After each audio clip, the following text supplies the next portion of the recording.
आज फिर पूर्णिमा की चांदनी छाई है। तुम यहाँ नहीं हो और मुझे याद आ रहा है वो दिन जब तुम और मैं ऐसी ही चांदनी रात में इसी बीच पर साथ साथ थे। उस दिन भी चांद ऐसा ही था। आकाश में थोड़े थोड़े बादल तैर रहे थे।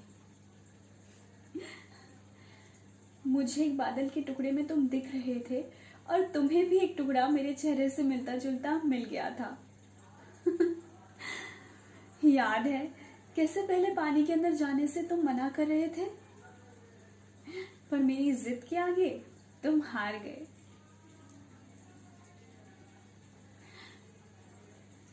पाँव का पानी से टकराना मुझे खूब अच्छा लगता है। उस दिन जब हम उस चांदनी रात में पानी के साथ खेल रहे थे, याद है कैसे घोड़ा दौड़ाते हुए दो लोग तेजी से हमारे पास आकर खड़े हो गए थे। पास के झुग्गी झोपड़ी के ही थे शायद। हमसे कह रहे थे घुड़सवारी करने के लिए। मैं डर गई थी और कसकर मैंने तुम्हें पकड़ लिया था। वैसे थोड़ा तो तुम भी डर गए थे, पर हिम्मत से तुमने काम लिया और उनसे बातचीत की। वो कुछ पैसे कमाना चाहते थे हमसे घुड़सवारी करा के। तुमने उन्हें मना कर दिया और वो चले गए।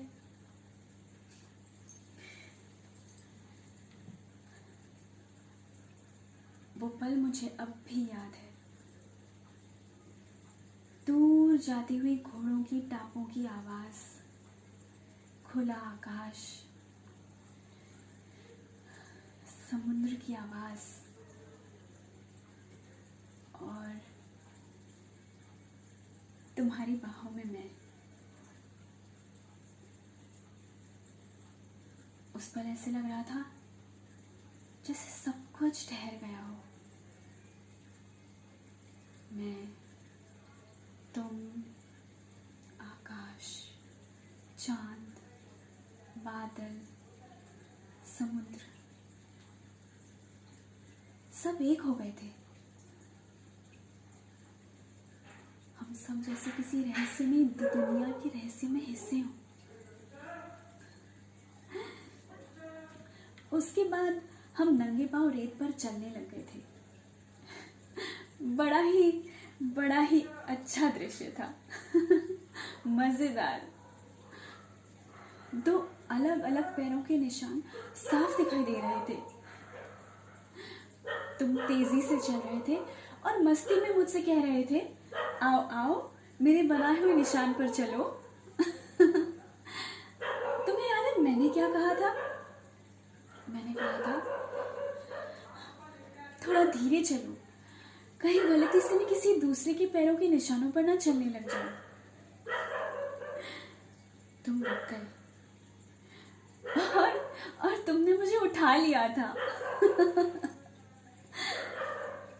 तुम्हें अच्छा लगा था कि मैं तुम्हारे साथ चलने की बात कर रही हूँ।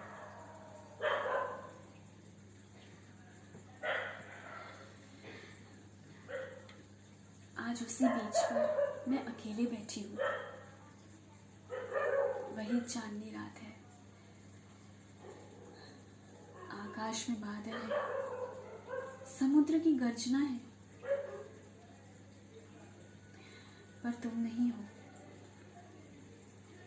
चांद और समुद्र भी शायद तुम्हारी कमी को महसूस कर रहे हैं। काश मैं अपने मन की पीड़ा तुम